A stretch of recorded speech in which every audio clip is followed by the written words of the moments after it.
Welcome to Khatriya choices. Khatriya choices में आपका फिर से स्वागत है बेटा। और आज हम जो प्लस टू की बुक से हम जो करने जा रहे हैं वो है बेटा पोइट्री सेक्शन। हम पहली पोएम करेंगे प्लस टू की, जो कि है my mother at 66, written by Kamala Das. देखिए, Kamala Das is a poet from Kerala. Kerala से वो पोइट है, ठीक है ना। She is a author also, she has written a lot of novels and poetry. तो आज जो हम पोइट्री करने वाले हैं कमला दास की, वो है बेटा my mother at 66, the first poem of your 12th class. चलिए, what she's trying to tell us in this poem कि she's trying to tell us about the human relationship, मनुष्यों का जो रिलेशनशिप है, ठीक है ना। जैसे मान लो, ठीक है ना, एक बेटे का उसके फादर के साथ, एक मदर का उसकी बेटी के साथ, ठीक है ना, भाई का एक भाई के साथ जो रिलेशंस होते हैं, the lot of poet has written on them. और कमला दास ने आज जो हमें बताया है, she is telling about her mother, उनके साथ जो एक एक्सपीरियंस है, उन्होंने इसको पोएम के फॉर्म में लिख दिया।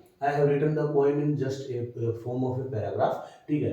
तो क्योंकि इसमें हमें कोई next line to next line हमें समझने की जरूरत नहीं है कि क्योंकि इसमें कोई वो तो है नहीं, ऐसा कोई पोइट्रिक डिवाइस नहीं है, ठीक है, जो रिलेटेड टू द लाइन्स हो। जैसे एक लाइन से दूसरी लाइन में जब हमारे थॉट्स क्या हो जाते हैं, चले जाते हैं, that is a different type of literary device, वो इसमें नहीं है। इसलिए मैंने इसको सिर्फ एक सिंपल लाइन्स में लिख दिया। अब हमें इसको समझना है बेटा कि देखो, लाइन टू लाइन समझना इसलिए जरूरी है क्योंकि पोइट्री में कोई भी एक क्वेश्चन उसके वर्ड मीनिंग से रिलेटेड आ सकता है। What is the synonym of the word in this passage, या what which word has the opposite meaning of the given word, जो भी आपको एक शब्द दे देने उसमें। और इसमें ज्यादा वर्ड मीनिंग है नहीं, 2-3, मैक्सिमम 3 या 4 ही है जो आपको थोड़े समझने हैं ध्यान से। चलिए बेटा, हम स्टार्ट करते हैं my mother at 66, written by Kamala Das. देखिए, इसमें क्या है, जो हमारी पोएट है, ठीक है, she is driving from her home, वो अपने घर से कोचीन एयरपोर्ट जा रही है, ठीक है। एक फ्राइडे का दिन है उस पे, और her mother is going with her, और उसकी माँ उनके साथ जा रही है। तो उनके मन में जो थॉट्स आए, उन्होंने वो इस पोएम में लिख दिए, ठीक है। अब देखिए क्या कहती है, driving from my parents home. Driving का मतलब गाड़ी चलाते हुए, फ्रॉम माई पेरेंट्स होम, मेरे पेरेंट के घर से, टू कोचीन, अब आ सकता है which airport she was going, she was going to Cochin airport last Friday, पिछले फ्राइडे मॉर्निंग, सुबह सुबह हम गाड़ी में जा रहे हैं, कहाँ, कोचीन एयरपोर्ट पर।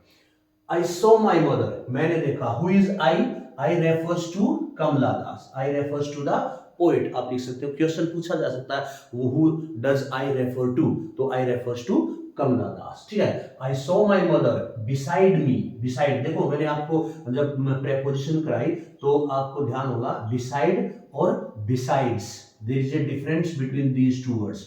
बिसाइड होता है साथ में, और बिसाइड्स का मतलब होता है के अलावा। बिसाइड्स का मतलब क्या होता है बेटा, इसके अलावा, एक्सेप्ट, ठीक है ना।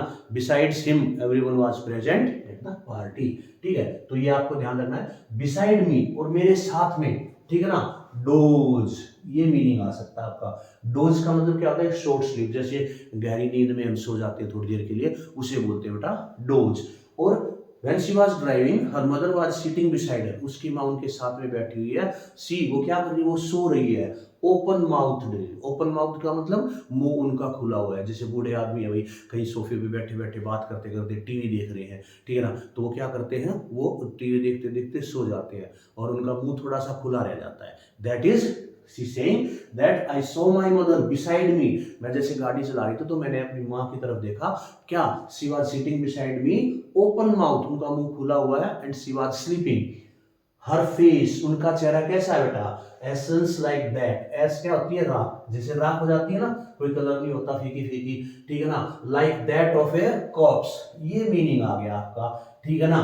कॉप्स, कॉप्स का मतलब क्या हो जाएगा बेटा, डेड बॉडी, ओके। दे में आस्क, ये क्वेश्चन आपका वर्ड मीनिंग में पूछा जा सकता है। तो what is the meaning of corps, dead body.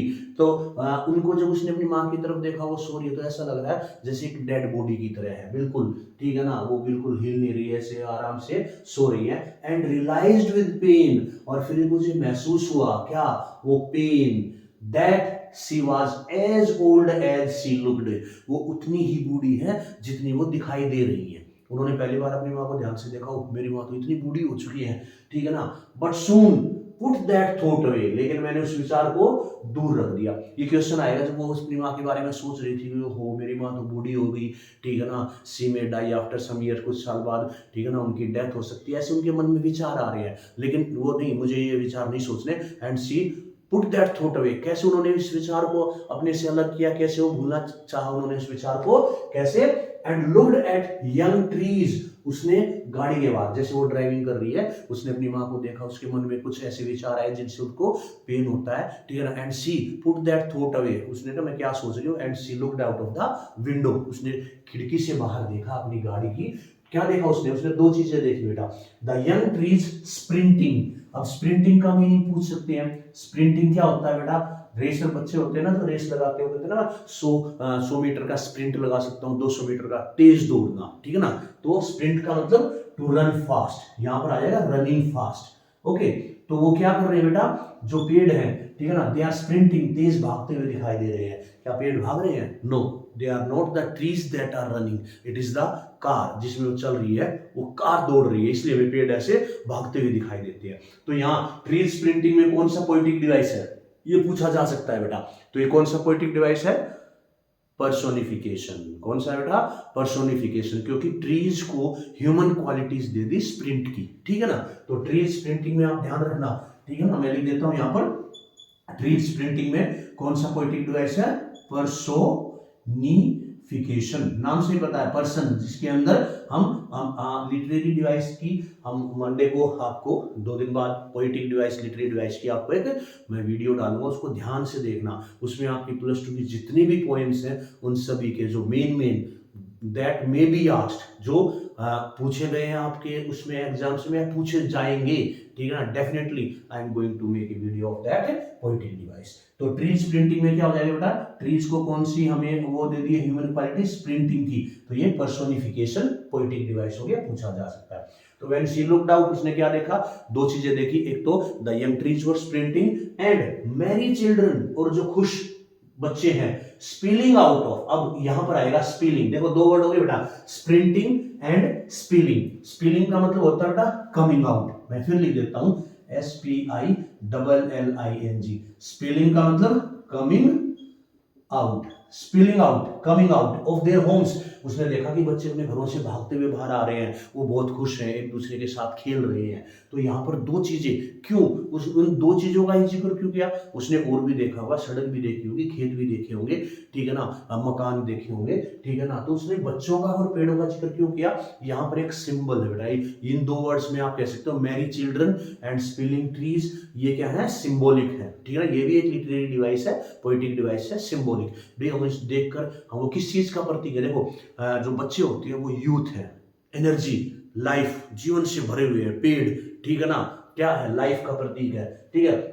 Running trees किस चीज का प्रतीक है, द टाइम इज पासिंग, जैसे पेड़ दौड़ते हुए निकल रहे हैं, ऐसे वक्त निकल रहा है, ठीक है ना, कल तक वो खुद बच्ची थी, ठीक है, और आज वो बड़ी हो चुकी है, पोएटेस, ठीक है ना, उसने देखा वक्त कितनी तेजी से बदल गया, और यहाँ पर कॉन्ट्रास्ट बिल्कुल अपोजिट, उसकी माँ कैसी है, वो उसकी माँ बूढ़ी हो चुकी है, बच्चे जवान है, पेड़ जवान है, ठीक है, वो उदास है जबकि बच्चे खुश है, ठीक है। तो यहाँ पर क्या किया गया बेटा, कॉन्ट्रास्ट भी दिखाया है, उसके मन में ये चीजें आ रही है। But after the airport security check, अब वो ये सोचते सोचते कहां पहुंच गई, एयरपोर्ट पर पहुंच गई, ठीक है ना, with her mother, standing a few yards away, कुछ यार्ड का मतलब दूरी, ठीक है ना, मेजरमेंट है, ठीक है ना, वो कुछ दूरी पर जब खड़ी हुई थी अपनी, जैसे हम जाते हैं एयरपोर्ट पे तो हमारी चेकिंग होती है, तो हम जो जाने वाला होता है उसकी चेकिंग होती है, बाकी तो वहीं रुक जाते हैं, चेयर्स पे बैठ जाते हैं, वहां होते हैं, ठीक है ना, तो उसने देखा कुछ ही दूरी से, ठीक है ना, आई लुक्ड अगेन एट हर, मैंने दोबारा उनको देखा, किसको, हर का मतलब मदर, आई का मतलब पोएट ने दोबारा अपनी माँ को मुड़ के देखा, वैन, ये मीनिंग आएगा बेटा, वैन का मतलब होता है कलरलेस, ये आपको ध्यान रखना है, वैन का मतलब क्या हो जाएगा बेटा, कलरलेस, सॉरी COLOUR, और COLOR भी होती है, यू आजकल नहीं लगता, तो colourless, I looked again at her wan pale, उनका जो बिल्कुल फीका पड़ चुका, बिल्कुल पीला पड़ चुका है, ठीक है ना, उनके चेहरे पर मैंने दोबारा देखा, कैसा था वो, as a late winter moon, ठीक है ना, ये बहुत इंपॉर्टेंट क्वेश्चन बनेगा बेटा, ये क्वेश्चन बहुत बार पूछा जाता है। Why the poet has compared her mother with the late winter moon। अब देखो यहाँ भी एक पोएटिक डिवाइस है, जब ये एज आ गया तो हमने बताया था ना सिमिली, ठीक है ना, तो सिमिली पोएटिक डिवाइस है। एक और आया था, ठीक है ना, essence like that of A corps, ठीक है ना, ये यहाँ पर भी सिमिली है क्योंकि लाइक आ गया। कुछ वर्ड्स होते हैं, ठीक है, अब मैं आपको बता रहा हूँ, देखो सिमिली में कौन से हैं दो, एक ये लाइक और एक ये एज, यहाँ पर दो पूछा जाएगा। Pale as a late winter moon, इसमें कौन सा पोएटिक डिवाइस है, तो आप लिखोगे सिमिली, और इसमें भी आप लिखोगे सिमिली। अब एक मैरी चिल्ड्रन था, मैरी चिल्ड्रन में क्या है बेटा, इसमें है मेटाफर, कौन सा है, मेटाफर, याद रखना। देखो मैंने बताया था ये दोनों पोएटिक डिवाइस क्या है, जब लाइक और एज से किसी दो चीजों की कंपेयर की जाती है, ठीक है, तो उसे बोलते हैं बेटा सिमिली, ठीक है ना, और जिसको बिना लाइक और एज के कंपेयर किया जाए तो मेटाफर। जैसे मैंने कहा he is a tiger, he is a tiger, metaphor, he is like a tiger, तो दैट इज सिमिली। ओके बेटा, तो ये दो आपको ध्यान रखने इसमें मैंने बता दिए, ठीक है ना। इसमें सिर्फ चार ही पोएटिक डिवाइस है, सिमिली, मेटाफर, रिपीटिशन और पर्सोनिफिकेशन। पर्सोनिफिकेशन हमने कर लिया ट्री स्प्लिटिंग में, ये लाइक और ये एज आ गया लेट विंटर मून, तो हो गया हमारा सिमिली, और मैरी चिल्ड्रन में मेटाफर, और एक और रह गया रिपीटिशन, वो लास्ट में आएगा, जो जब वर्ड्स को रिपीट करते हैं, smile and smile and smile, तो बार बार वर्ड्स रिपीट हो रहे हैं तो रिपीटिशन। चलिए वापस आते हैं, तो उसने देखा, she looked at her mother, जब वो सिक्योरिटी चेकिंग होती है उसने वापस अपनी मदर की तरफ देखा, तो उसने देखा उसका चेहरा बिल्कुल कैसा हो चुका है, लेट विंटर मून की तरह। अब लेट विंटर मून से क्यों कंपेयर किया बेटा, ये क्वेश्चन आएगा। देखिए like winter is the last phase of a year, भाई एक साल का आखिरी पड़ाव क्या होता है, विंटर, ठीक है ना, सर्दियां हैं, ठीक है ना। ऐसे ही लाइफ का आखिरी पड़ाव क्या है, the last phase of our life is old age, बुढ़ापा है। तो similarly her mother has been compare to a late winter moon. दूसरा रीजन, जो विंटर का जो मून होता है वो कैसा होता है बेटा, पीला पीला दिखाई देता है, क्लियर दिखाई नहीं देता। क्यों, क्योंकि फॉग और मिस्ट की वजह से थोड़ा सा येलोइश दिखता है, ठीक है ना। और अगर गर्मियों में देखोगे आप, समर में बिल्कुल आकाश साफ होता है तो बिल्कुल सफेद चांद दिखाई देगा। That's why this is the reason she has compared her mother with a late winter moon and felt that old familiar है, और वही पुराना एक दर्द उन्हें, कैसा पुराना, माई चाइल्डहुड फियर, जैसे उसको बचपन में डर लगता था। बच्चे जैसे छोटे होते हैं तो उनको डर लगता है कि उनकी माँ कहीं चली ना जाए, वो खो ना जाए, ठीक है ना। जैसे बच्चा खेल रहा है वो खुश है, लेकिन जब वो अपनी माँ को देखता है इधर उधर दिखाई नहीं देती, उसकी माँ किसी काम में लग गई या थोड़ा बाहर निकल गई, तो वो बच्चे क्या हो जाते हैं, डर जाते हैं, पता नहीं मेरी मम्मी कहाँ चली गई। तो similarly she felt the old familiar है, जैसे बचपन में उसे डर लगता था मेरी माँ कहाँ गई, तो उसे अब भी डर लग रहा है कि उसकी माँ कहीं चली जाएगी। कहीं चली जाएगी का मतलब she will die after some year, कुछ साल बाद, कहीं ऐसा ना हो मैं बाहर जा रही हूँ और मेरे आने से पहले, क्योंकि वो बूढ़ी हो चुकी है, बुजुर्ग हो चुकी हैं, ठीक है ना, कहीं उनकी डेथ ना हो जाए। वही पुराना डर, ओल्ड फैमिलियर, जाना पहचाना डर उनको सताने लगता है। बट ऑल आई सेड, लेकिन मैंने सब कुछ, फिर यहाँ से मैंने अपने आप को माइंड डिस्ट्रैक्ट किया और मैंने जो अपनी माँ को कहा, क्या कहा, सी यू सून अम्मा, उन्होंने कहा सी यू सून, माँ तुम्हें दोबारा मिलूंगी, ठीक है ना। ऑल आई डिड, और मैंने जो किया, ऑल आई डिड, देखो all I said, all I did, ठीक है ना, ये क्या हो रहा है, रिपीटिशन, ठीक है ना। उसने क्या कहा कि सी यू सून अम्मा, और उसने किया क्या, उसने सिर्फ क्या, अपनी मम्मी को देखकर क्या किया बेटा, सिर्फ स्माइल, स्माइल एंड स्माइल, वो अपनी माँ को देखकर सिर्फ मुस्कुराई, ठीक है ना। यहाँ पर she is not able to express her thoughts, अपने विचारों को वो अपनी माँ को नहीं बता पा रही, उनको एक्सप्रेस नहीं कर पा रही। तो ये भी एक मेन है इसका थीम कि see when we grow up we are not able to share our feeling with our parents, ठीक है ना। जैसे भाई लड़का होता है अपने फादर के साथ रेयरली कोई फीलिंग शेयर करते हैं, ठीक है ना। आजकल के बच्चे तो चलो ठीक है, they are like friends with their father, तो वो डिस्कस कर लेते हैं। When we were with our father, ठीक है ना, हमें थोड़ा झिझक होती थी बेटा। तो वही कहते हैं कि we are not able to share our feeling with our parents, we should share with them, हमें उनके साथ शेयर करना चाहिए, ये भी इसके मन में चल रहा है, ठीक है ना। तो this was the poem my mother at 66 written by Kamala Das, in which she is telling that when she was going to Cochin airport on one Friday morning, her mother was sitting beside her, when she saw her mother, तो उसके मन में क्या ख्याल आए, she thought that her mother has grown old, वो बूढ़ी हो चुकी है, she is looking like a corps, देखो किस चीज से तुलना की है, उनकी कॉर्प्स से तुलना की है, ठीक है ना, उनकी लेट विंटर मून से कंपेयर किया है, ठीक है ना। ये सारे नेगेटिवनेस वर्ड है, नेगेटिव वाले, लेट विंटर मून, कॉर्प्स क्या है, वो नेगेटिवनेस दिखा रहे हैं कि उनके मन में नेगेटिवनेस चल रही है कि मैं अपनी माँ को कहीं खो ना दूँ, ठीक है ना। और फिर जब उन थॉट्स को वो बाहर करती है अपने दिमाग से, मैं कोई नहीं, मैं क्या सोच रही हूँ, she started looking out of the window, what she saw, two things, the young trees sprinting running fast and the Mary children spilling coming out of their homes. तो ये सिंबल मैंने बता दिए थे, यंग ट्रीज किसका है बेटा, ठीक है ना, that the time is passing, that the time is running very fast, बड़ी तेजी से वक्त बीत रहा है, और merry children are symbol of youth, energy, life उसका प्रतीक है, ठीक है ना। There has a contrast between the situation and then she said that at the security checkup when she looked again at her mother she was wan and pale, वो बिल्कुल पीली पड़ चुकी थी, उनका चेहरा ऐसा लगता था कि जैसे कलरलेस है बिल्कुल, ठीक है ना, जैसे पीला पीलापन सा आ जाता है, ठीक है ना। And she compares her mother with the late winter moon, late winter moon से कंपेयर करती है, क्यों, बिकॉज क्वेश्चन पूछा जाएगा तो आपको इसका जवाब मैंने बता दिया कैसे लिखना था, like winter is the last phase of the year, similarly old age is the last phase of a life, so both are compared with each other, and in winter the moon looks like pale yellowish due to the fog and mist, similarly it has lost its charm, so similarly the mother has also lost her charm, उन्होंने अपना charm, उनकी जो old skin हो गई है, wrinkles हो गए, उनसे वो किया गया, and she feels the old familiar है, पुराना वही दर्द। तो you can read this poem, take a screenshot, इसमें जो मैंने लिखे हैं कुछ वर्ड बेटा, sprinting, corpse, spilling and wan, 1 2 3 4 words are most important, इनके मीनिंग आपको याद होने चाहिए, और लिटरेरी डिवाइस है, पर्सोनिफिकेशन है, ठीक है ना, और मेटाफर है, ठीक है, और सिमिली है, रिपीटिशन है, these are the poetic device. Now आप एक स्क्रीनशॉट ले लीजिए, and now I am going to tell you some important questions regarding it at the last of the video. चलिए जल्दी से आप एक स्क्रीनशॉट ले लीजिए इसका। Okay, welcome back. See these are some important questions of the poem, ये कुछ इंपॉर्टेंट क्वेश्चन है बेटा, माय मदर एट 66 के 6 और 7, so if you will go through them then definitely the whole poem will be covered by them.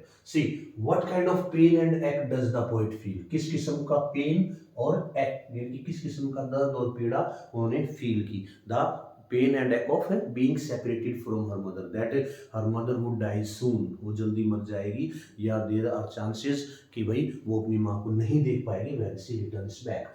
Why has the mother been compared to the late winter moon? Late winter moon से compare क्यों की गया? I have told you earlier, मैंने आपको बता दिया था, like winter is the last phase of the year, similarly old age is the last phase of life, and the winter and moon becomes pale, yellowish, it loses its charm, it loses beauty, and like the mother has lost her beauty and charm, and she is old. Why are the young trees described as sprinting? As I told, actually it is not the trees that are sprinting, running, it is the car that is moving at A fast speed, ठीक है ना, तो आप लिख दोगे, ठीक है। और उनको स्प्रिंटिंग क्यों करता है, by them it is being sure that the time is being passing, it is flying away. What was the poet's childhood fear, उनके बचपन का डर क्या था, we have discuss that also, उनके बचपन का डर था कि she would lose her mother, वो बचपन में थी, when her mother went away she got afraid, now the same fear she is having, that whenever she returns back she may not she may not find her mother alive, or she would not be able to see her. Why could Kamala Das not express her thought to her mother at the airport? Airport पर वो क्यों नहीं अपने विचार अपनी माँ को बता पाए कि मेरे मन में क्या चल रहा है, ठीक है ना। देखो, सबसे पहले तो she didn't want to bother her mother, ठीक है ना, and secondly she was not able to express her fear, ठीक है ना, वो अपनी माँ के सामने एक्सप्रेस नहीं कर पाई, ठीक है ना। तो क्यों, क्योंकि उसे लगा कि her mother would bother about it, उसकी माँ को और चिंता हो जाएगी उसके बारे में, ठीक है, तो इसलिए। Do you think the poem reflects on the escapist tendency of the poet, कि वो हालात से भाग रही है, एस्केप कर रही है? Yes, we can say that it shows the escapist tendency of the poet because she doesn't want to face the reality, वो रियलिटी को फेस नहीं करना चाहती कि उसकी माँ बूढ़ी हो चुकी है and she is going to die soon, इसलिए वो सारे विचार अपने मन में अलग कर देती है, इसलिए वो गाड़ी से बाहर देखने लगती है। What do the parting words of Kamala Das and her smile signify? उसकी जो स्माइल है वो क्या सिग्निफाई करते हैं, उसके पार्टिंग वर्ड्स क्या थे, बताइए क्या थे उसके parting words? See you soon अम्मा, अम्मा मैं आपको जल्दी मिलूंगी। These were the parting, and smile, smile, smile. What does it signify? That she is a little bit optimistic. ठीक है ना। She is having a feeling of optimism and, और उसके जो पार्टिंग वर्ड्स थे वो क्या दिखाते हैं, ऑप्टिज्म को, और उसकी स्माइल दिखाती है कि yes they are going to meet again, ठीक है ना। She is hiding her pangs of separation, जुदाई की जो पीड़ा है, जो कष्ट है, जो तकलीफ है, वो क्या करना चाहती है, छुपाना चाहती है। These are the important questions of my mother at 66। देखिए हमने word, we have discussed the difficult words, we have discussed the poetic device, हमने जो भी पोएटिक डिवाइस थे, POETIC, पोएटिक डिवाइस थे, ठीक है ना। We have discuss that the word meanings, MEANINGS, ये हमने डिस्कस कर लिया बेटा, क्वेश्चन आंसर डिस्कस कर लिया और समरी डिस्कस कर लिया। तो I hope you have got the theme, the message, the word, difficult word meaning and important questions, ये सारी चीजें आपको क्लियर हो गई है, ठीक है ना। तो आई होप आपको ये वीडियो पसंद आएगी, ठीक है। और नेक्स्ट वीडियो में we are going to discuss the next poem, that is keeping quiet, that are the most important. Keeping quiet and a thing of beauty, अगर हम कंपेयर करें भी कौन सी ज्यादा इंपॉर्टेंट, सी ये एक सिंपल सी है, एवरीवन नोज अबाउट इट, इसमें ज्यादा वर्ड मीनिंग नहीं है, इसमें ज्यादा क्या नहीं है, मतलब इतनी डेप्थनेस नहीं है, बट ये ह्यूमन रिलेशंस को बड़ी अच्छे से एक्सप्रेस कर रही है बेटा, ठीक है ना। मैं एक चीज को हम देखते हैं अभी पढ़ने के तरीके से, किसमें कितना अच्छा मैसेज दिया गया है, और एक हम देखते हैं भी हाँ ये इंपॉर्टेंट है, इसमें कि अगर कंपेयर किया जाए तो keeping quiet and a thing of beauty are the most important poem for this year. We are going to discuss in the next video. तो आप लाइक कीजिए, सब्सक्राइब कीजिए, ठीक है ना, और अच्छे अच्छे आप कमेंट्स कीजिए, और अगर आपको कोई डाउट है तो आप कमेंट्स में पूछिए, definitely I am going to solve them. Okay बेटा।